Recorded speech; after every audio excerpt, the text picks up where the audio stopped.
The Constitution of India, Preamble.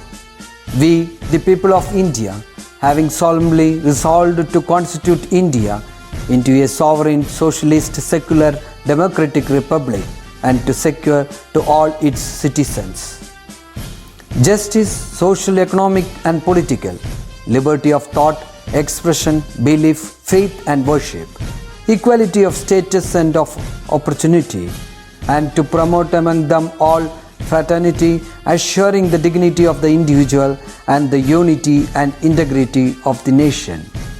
In our Constituent Assembly, this 26th day of November 1949, do hereby adopt, enact and give to ourselves this Constitution.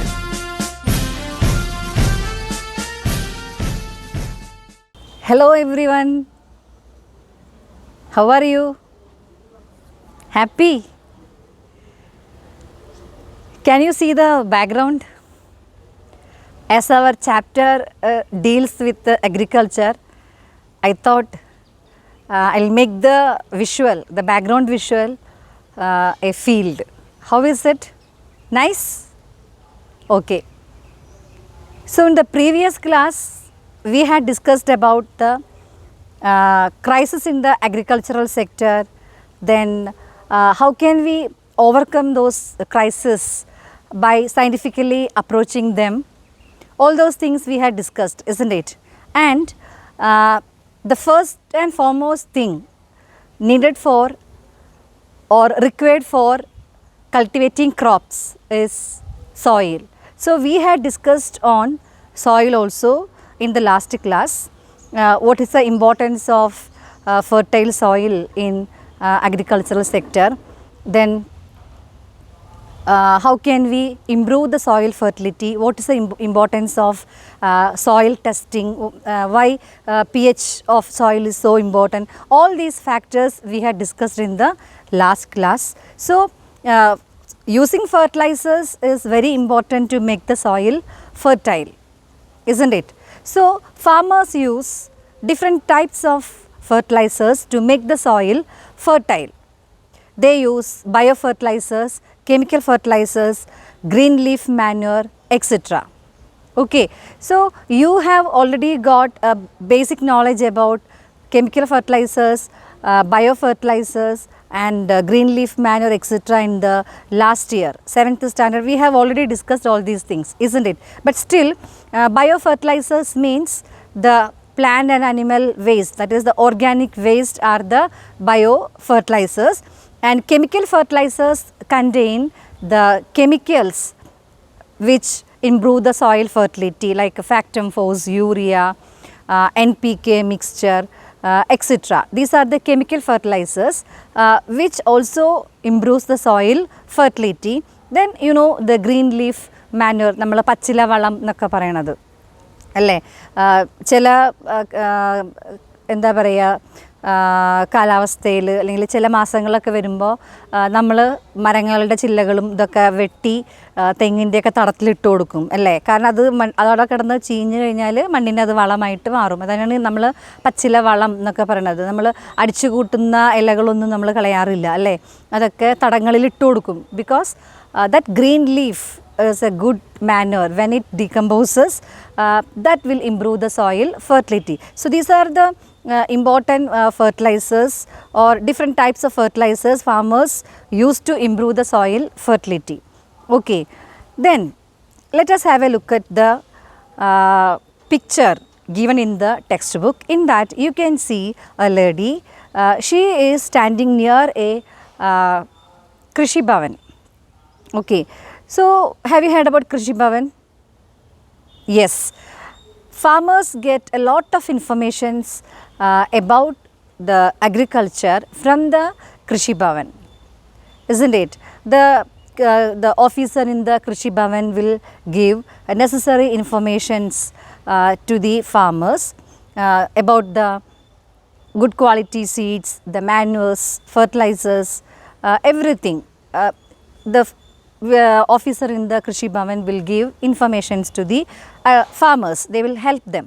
Okay, so this lady is going to the Krishi Bhavan and In front of the wall in the Krishi Bhavan, she reads about microbial fertilizers, and she is thinking about the microbial fertilizers because the term may be first time she is reading, or she may not be familiar with the term microbial fertilizer.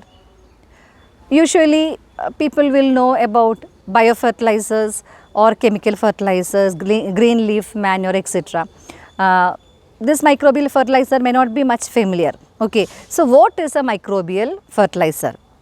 So she approaches the officer in the Krishi Bhavan, and in order to make her understand, he has given a pamphlet to that lady.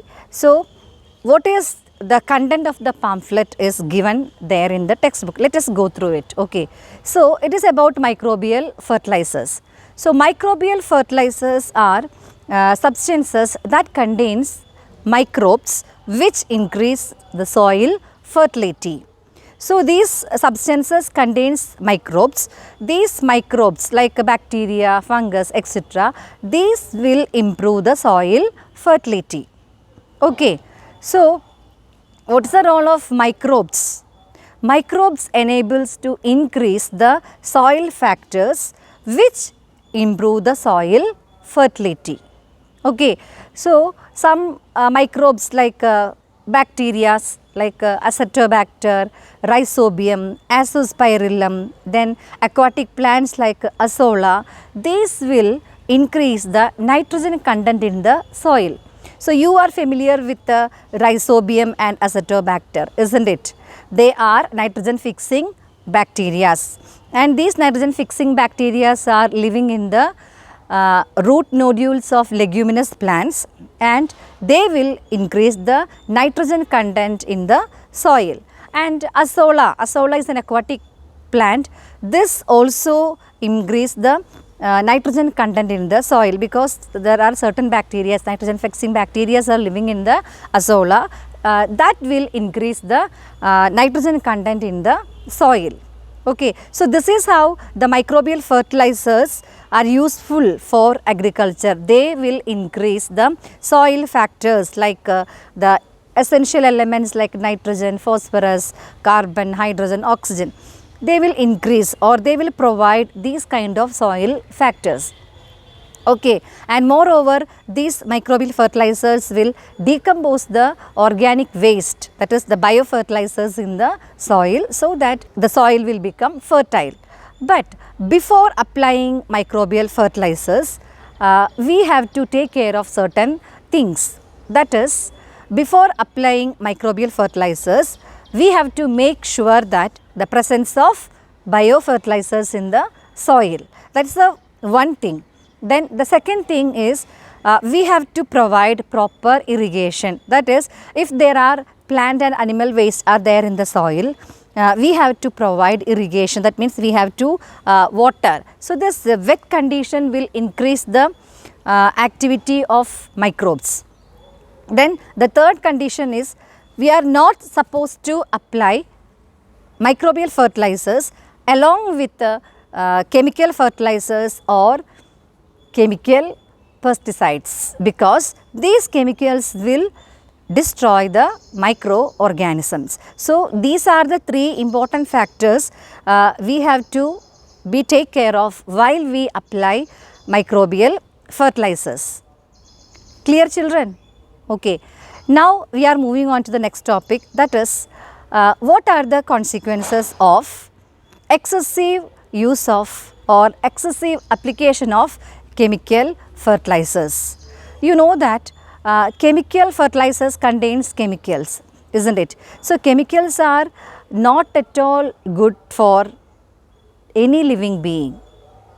Okay, but when we compare biofertilizers and chemical fertilizers, the difference is chemical fertilizers are already in the soluble form, so that the plants can easily absorb them, and plants will provide immediate result. But when we take the case of biofertilizers, biofertilizers will take time, because the plant and animal waste will take time to decompose. After decomposing only, the nutrients in these biofertilizers will mix with the soil, then only plants can absorb. But they also, biofertilizers also will give good yield. So that is the only difference. But when we use chemical fertilizer, a quick result will be there. But when we use biofertilizer, it will take little time. But using biofertilizer is good for everyone because it is eco-friendly. It will not harm any plants or human being. But at the same time, excessive use of chemical fertilizers will create many issues in the environment. That is, excessive use of chemical fertilizers will change the composition of the soil. That is, continuous exposure to chemical fertilizers will change the texture of the soil. That means the soil fertility will gradually decrease because of the continuous usage of chemical fertilizer. So, after many years of using chemical fertilizers in a soil, sometimes it won't give expected result because the fertility of the soil, the composition of the soil will change. So, it will change the texture of the soil. The next point is the chemicals will destroy the microorganisms in the soil. If there are no microorganisms, what will happen? The plant and animal waste will not be decomposed. So, everywhere you can see a heap of plant and animal waste, isn't it? So, that will create another issues in the environment. Then the third one, health issues.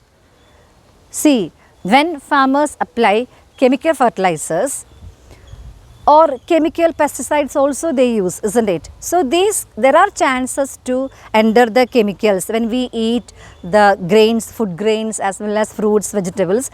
There are chances to enter these chemicals in our body, and that will lead to many health issues like cancer, skin diseases, etc. So, that is a health issue. So, it is better we use biofertilizers so that we can create a healthy world as well as a healthy environment also we can create. Then the next thing is financial factors. So, when farmers use chemical fertilizers, most of the chemical fertilizers are too costly.